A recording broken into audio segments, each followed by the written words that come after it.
Yo, it's your boy Trey Trizzy, been busy and I'm back at it like a crack at it. Today we're gonna be speaking on a situation that happened the other day on New Year's. Unfortunately, 15 was killed, at least over a dozen injured when a lunatic decided to drive his car into a crowd of pedestrians who was partying, enjoying the New Year's, enjoying, a new year life, and out of nowhere they got this person just deciding to come and do what they did. So it's very unfortunate. But basically, we're gonna dive into the background of who this person is, like who they like what the fuck is this nigga name? One second.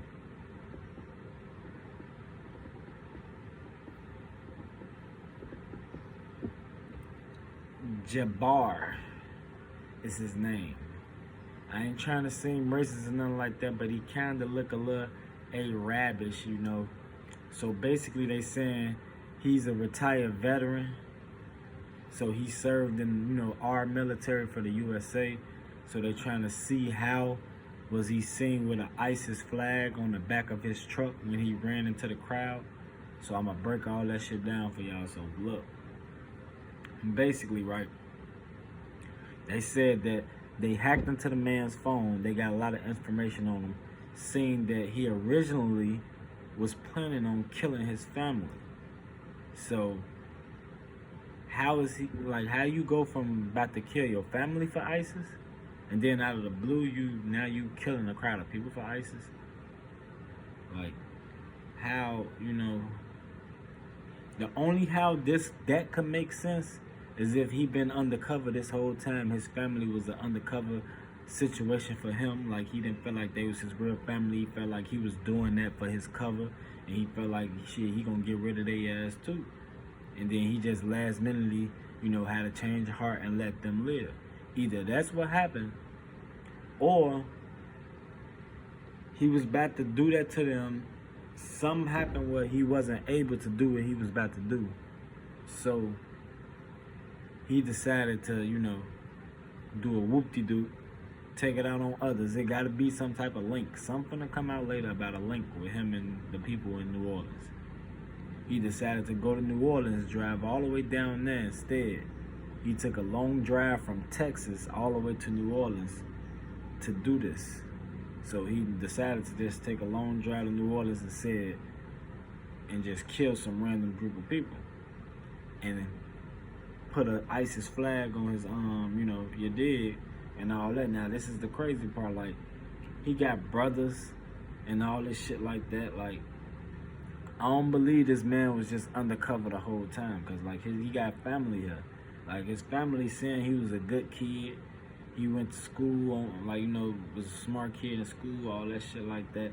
Like, they pretty much giving him like the background of the irregular, typical U.S. citizen, because he's like a U.S. citizen. He been here the whole time, so it's like, it's kind of a fishy situation. It's in ISIS, by the way, and all the other terrorist groups are not claiming this. I believe, I could be wrong, but I just believe this is a individual act of terrorism. I think he got some issues going on with being in the army, because they fucked people up, and then he was going crazy.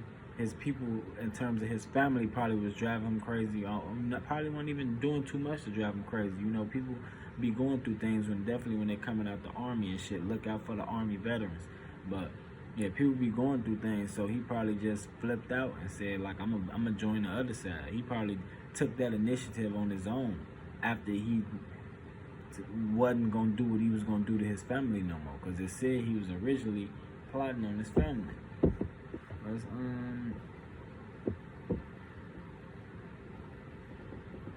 But yeah, police is definitely, he hopped out the car after he ran the people over, and he started firing at the police, wounded police officers, but they shot back and they injured him.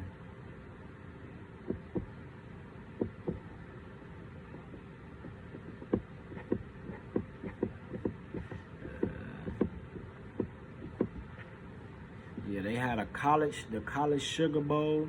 It was supposed to be in that area. That's postponed. That's what I'm saying. Like it's some significance to do with him in that area. I don't think this was like a group. I think like he probably had a group, but I don't think they was connected to the real group. I think they was like some wannabes. Yeah, that's a crazy situation. So yeah, that's all we're gonna be speaking on that situation. In other news, we're gonna get into the Chicago crime and see what's been going on today. Like I say, whenever I speak on the Chicago scanner, I'm only looking into like 4 hours out at the most. I'm not going through the whole day because that'll be all day. So let's see what we got going on here. So yeah, it's a wow, 2 bums are robbing.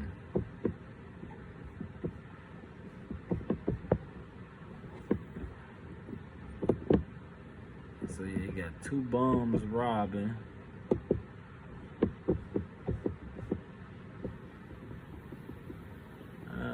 What the hell? So it said 2 women was fighting.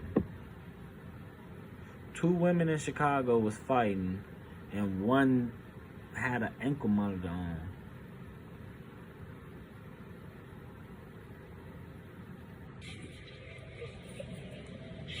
Oh.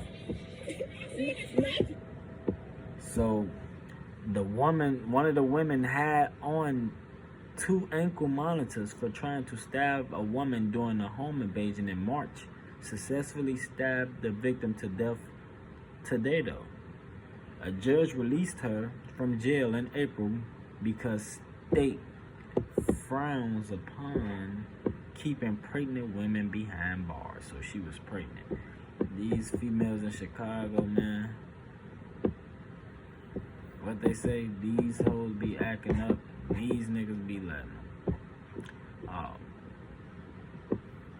Oh shit, in Chicago, basically, we had somebody put an ISIS flag out. So like, man, y'all better, like it's a lot of motherfuckers that's, trying to be a part of that shit. Y'all gotta be careful because they everywhere in all these cities. It look like he awakened some motherfuckers because now the FBI is investigating a scene that was created to look like an ISIS flag and all that shit in Chicago. Let's see. So yeah, and on the last thing I'm gonna talk about, since it ain't too much going on right now, that's a good thing. But yeah, 13 people shot and 1 person fatally killed on New Year's Day. That was the first homicide. It do hit difference. So yeah, man, I'm gonna get up out of here. I'm gonna definitely ask y'all to like, comment, subscribe. I'm always be keeping y'all updated, always dropping videos. I'm definitely gonna be dropping new content, do skits, report news, do all that shit. So yeah, definitely get in the comment section, let me know what y'all think. I'm out.